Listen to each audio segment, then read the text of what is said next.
Swastiastu. Perkenalkan, nama saya Putu Anggi Pranata Dewi, nomor absen 4, kelas XTB. Di sini saya akan menjelaskan tentang teks biografi tokoh B.J. Habibie. Profesor Dr. H. Basyarudin Yusuf Habibie, bisa dikenal dengan B.J. Habibie, lahir pada 25 Juni 1936 di Parepare. Panggilan kecil Habibie adalah Rudy. Habibie juga dijuluki nama Mr. Crack karena rumus faktor Habibie. Habibie adalah salah satu orang Asia yang menduduki jabatan nomor 2 di perusahaan pesawat terbang di Jerman. Habibie kecil juga suka menyendiri. Hobinya adalah membaca buku, tapi sangat aktif bertanya karena Habibie memiliki rasa keinginan yang tinggi.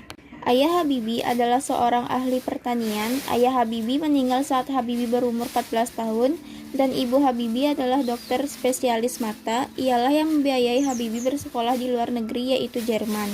Pertama kalinya Habibie bertemu dengan Ainun kecil adalah pada saat Habibie sedang bermain kelereng dengan kakaknya. Habibie bersekolah di sekolahan yang sama dengan Ainun karena keduanya murid yang pandai. Habibie dengan Ainun sering dijodoh-jodohkan. 1 tahun kemudian, Habibie berangkat ke Jerman untuk kuliah teknik mesin di RWT Aachen, Jerman. Saat sekolah di Jerman, Habibie juga aktif berorganisasi hingga menjadi ketua Perhimpunan Pelajar Indonesia atau PPI. Dari usia 24 tahun, Habibie lulus S1 dan melanjutkan sekolahnya ke jenjang S3. Lalu 1 tahun kemudian, Habibie kembali ke Indonesia untuk menikah dengan Ainun di Bandung dan menetap di Jerman. Di usia 26 tahun, anak pertama Habibie dan Ainun lahir yang bernama Ilham. Di usia 28 tahun, Habibie lulus S3 dari RWTH Aachen dengan predikat Summa Cum Laude. Di usia 31 tahun, Habibie mendapatkan gelar guru besar dari ITB, dan pada tahun yang samaan juga anak kedua dari Habibie dan Ainun lahir yang bernama Tarek.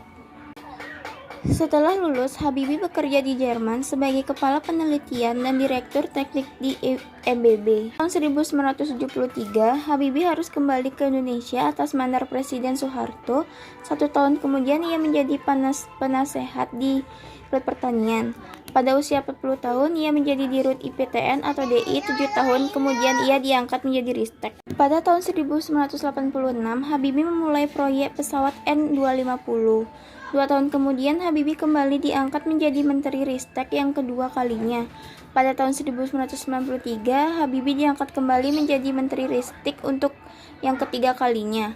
2 tahun kemudian, ia memimpin uji coba pesawat N250 dan sukses, namun masih menunggu sertifikat layak terbang. Pada tahun 1998, ia terpaksa menghentikan proyek N250 karena pada tahun yang sama, ia menjadi wakil presiden RI mendampingi Presiden Soeharto. Tidak lama kemudian, Presiden Soeharto mengajukan pengunduran diri sebagai presiden sehingga Habibie harus mengganti Soeharto sebagai Presiden RI. Tahun 1999, ia mengesahkan UU Kebebasan Pers dan Otonomi Daerah. Di tahun yang sama pula, Timur lepas dari jabatan presiden setelah laporan pertanggungjawaban ditolak MPR. B.J. Habibie merupakan presiden dengan masa jabatan terpendek dalam waktu 1 tahun 4 bulan. Pada tahun 2010, Ainun meninggal setelah melawan kanker ovarium stadium 4. Habibie sempat menderita psikosomatik malignan, yaitu kondisi gangguan psikologi karena kehilangan orang kekasih, sehingga salah satu solusi dan obat yang dia pilih adalah dengan menulis buku diari.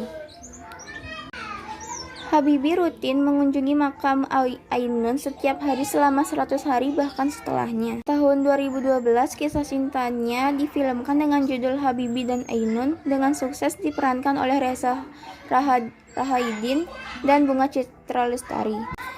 B.J. Habibie meninggal di usia 83 tahun, tepatnya pada tanggal 11 September 2019 di RSPAD Gatot Subroto, Jakarta karena mengalami gagal jantung. Beliau dimakamkan tepat di samping makam Ainun.